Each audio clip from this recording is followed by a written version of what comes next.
lingkungan dan manfaatnya, dan kita sampai pada pembelajaran kelima. Sahabat cerdas, sebelum kita mulai pembelajaran kita, jangan lupa untuk berdoa terlebih dahulu.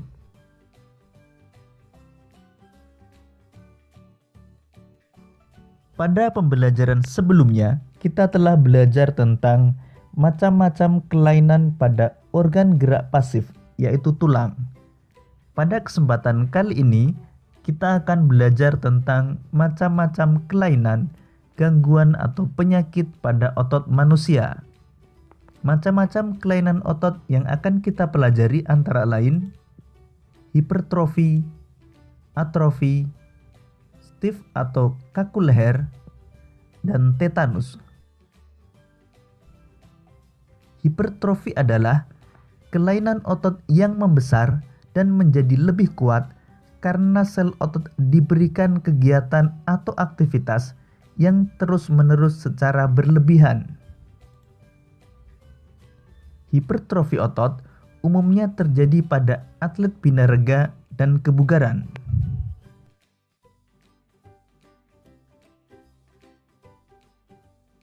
Atrofi adalah kelainan otot yang mengecil, lemah, dan fungsi otot yang menurun.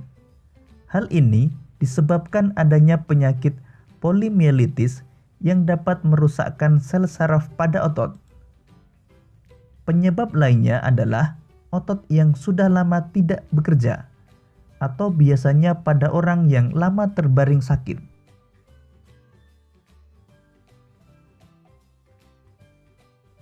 Stiff atau kaku leher adalah kelainan otot karena adanya peradangan otot trapesius leher akibat gerakan yang menghentak secara tiba-tiba atau salah gerak.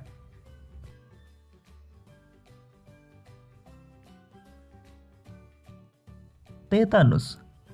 Tetanus adalah kelainan otot yang disebabkan adanya infeksi bakteri Clostridium tetani. Tetanus menyebabkan otot menjadi kejang-kejang. Sahabat cerdas, demikian tadi macam-macam kelainan pada otot manusia.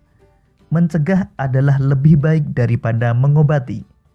Dengan mengetahui berbagai kelainan dan gangguan pada otot manusia beserta penyebabnya, kita jadi bisa lebih berhati-hati dalam melakukan setiap gerakan dalam suatu kegiatan. Sekarang, mari kita baca bacaan berikut ini tentang salah satu gangguan pada otot manusia.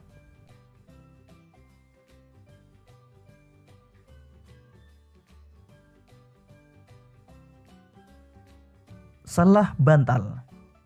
Sudah 2 hari ini leherku sakit. Kepalaku tidak bisa menengok ke arah kanan secara lurus atau ke belakang. Setauku, ini penyakit salah bantal. Apa itu salah bantal? Ketika bangun tidur, ada orang yang pernah mengeluh lehernya sakit dan tidak bisa digerakkan. Bisanya hanya menoleh ke sisi tertentu saja, ke kanan atau ke kiri. Keluhan tersebut kerap kali diistilahkan sebagai leher tengeng atau nyeri leher.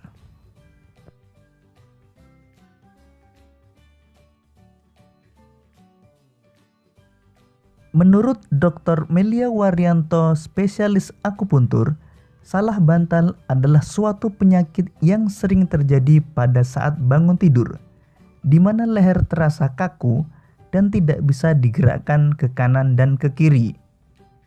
Penyakit ini sebenarnya disebut dengan torticollis. Tengeng atau torticollis adalah penyakit di mana posisi dagu tidak sejajar dengan tulang dada paling atas dan depan. Dagu hanya bisa miring ke kiri dan ke kanan.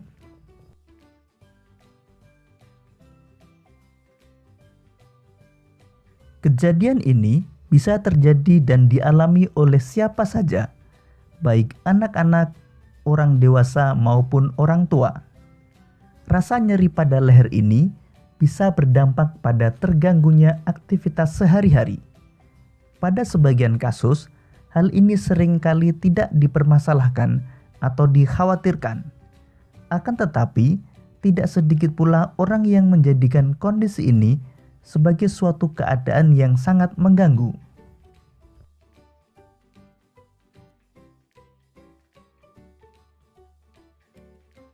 Penyebab tortikolis adalah salah posisi tidur, bantal yang terlalu tinggi, bantal yang kaku, sehingga pundak menjadi pegal dan kaku, leher terkilir, tengkuk dan leher terpapar angin dan dingin.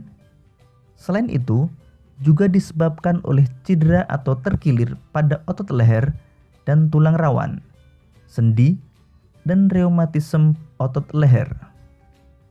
Nyeri leher juga bisa muncul karena aktivitas terus-menerus yang dilakukan dalam waktu yang lama, salah posisi duduk, dan terjadi kecemasan atau stres. Oleh karena itu, kita harus selalu memperhatikan aktivitas yang kita lakukan sehari-hari. Kita juga harus berhati-hati dalam melakukan gerakan yang memanfaatkan kerja otot dan tulang.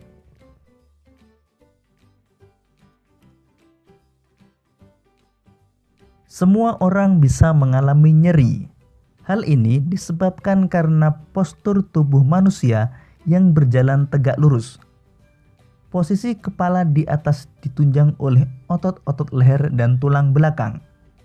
Jika otot-otot penyangga kepala tidak kuat dan tidak berada dalam posisi yang baik, maka bagian atas dari tulang belakang akan mudah tertarik dan menimbulkan nyeri.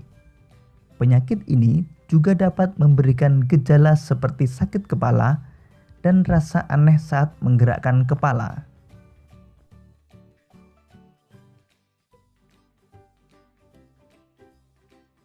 Apabila sudah terkena salah bantal, sebaiknya segera diobati dengan cara dipijat.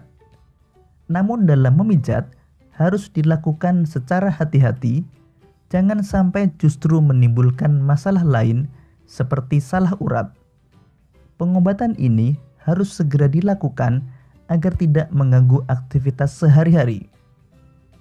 Selain dengan memijat, sakit nyeri pada otot leher dan otot-otot pada bagian tubuh lainnya dapat diobati dengan menggunakan obat-obatan khusus untuk otot. Banyak macam dan jenis obat untuk sakit otot. Ada obat alami dan ada pula obat kimia. Kita pun juga dapat melakukan perawatan sendiri di rumah, misalnya dengan mengompres, menempelkan koyo hangat, dan mandi air hangat.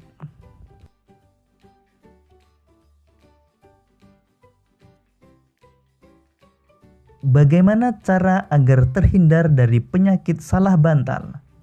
Caranya sebagai berikut. 1. Posisi tidur harus nyaman. 2. Jangan menggunakan bantal yang terlalu tinggi dan keras. 3. Jangan tidur dengan memakai kipas angin yang langsung menghadap tubuh. 4. Pada saat tidur, sebaiknya tidak satu posisi saja, bisa miring atau terlentang. 5. Tidur jangan di atas kasur yang keras. Ide pokok setiap paragraf. Paragraf 1. Sudah 2 hari ini leherku sakit. Paragraf 2. Salah bantal menyebabkan leher tengeng atau nyeri leher. Paragraf 3. Salah bantal adalah suatu penyakit yang sering terjadi pada saat bangun tidur, di mana leher terasa kaku dan tidak bisa digerakkan ke kanan dan ke kiri. Paragraf 4. Salah bantal dapat terjadi dan dialami oleh siapa saja. Paragraf 5. Penyebab tortikolis. Paragraf 6. Penyebab nyeri leher. Paragraf 7. Semua orang bisa mengalami nyeri. Paragraf 8. Bila sudah terkena salah bantal, ada baiknya segera diobati dengan cara dipijat.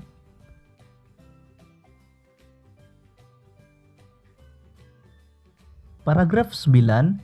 Sakit nyeri pada otot leher dan otot-otot pada bagian tubuh lainnya juga dapat diobati dengan menggunakan obat-obatan khusus untuk otot. Paragraf 10. Cara agar terhindar dari penyakit salah bantal.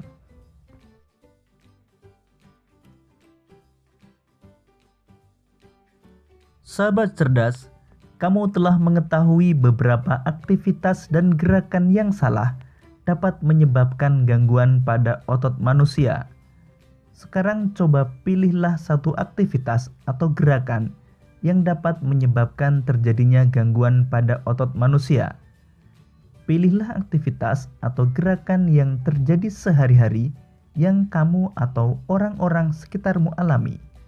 Kemudian, susunlah menjadi sebuah cerita dan sajikan ke dalam bentuk komik. Masih ingatkah kalian apa itu komik? Komik adalah suatu bentuk seni yang menggunakan gambar-gambar tidak bergerak dan disusun sedemikian rupa sehingga membentuk jalinan cerita. Agar dapat membuat komik dengan baik, selain kamu harus mengetahui arti komik, seperti yang sudah kamu pelajari sebelumnya, kamu juga harus mengetahui ciri-ciri komik yang baik. Nah, sekarang mari kita pelajari apa saja ciri-ciri komik yang baik.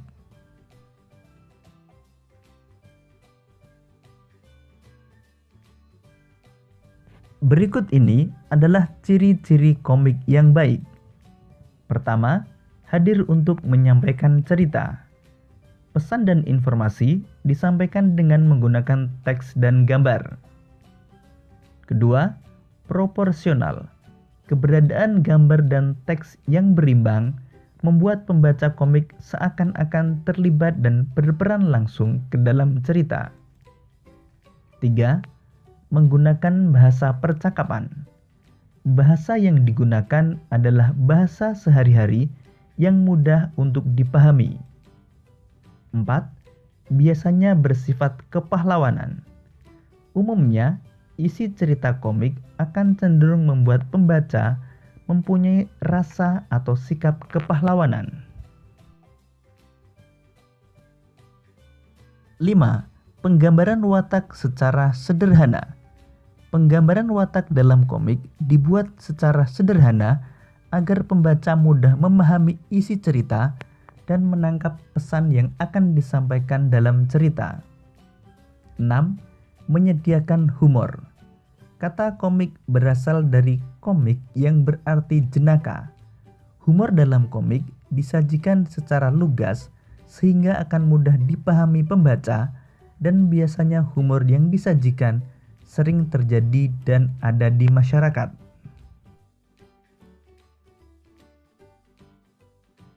Demikian tadi sahabat cerdas pembelajaran kita pada tema 1, subtema 3, dan pembelajaran kelima. Untuk menguji pemahamanmu, kamu dapat mengerjakan latihan soal yang terdapat pada deskripsi video ini. Sampai jumpa pada pembelajaran berikutnya. Tetap semangat dan selamat belajar.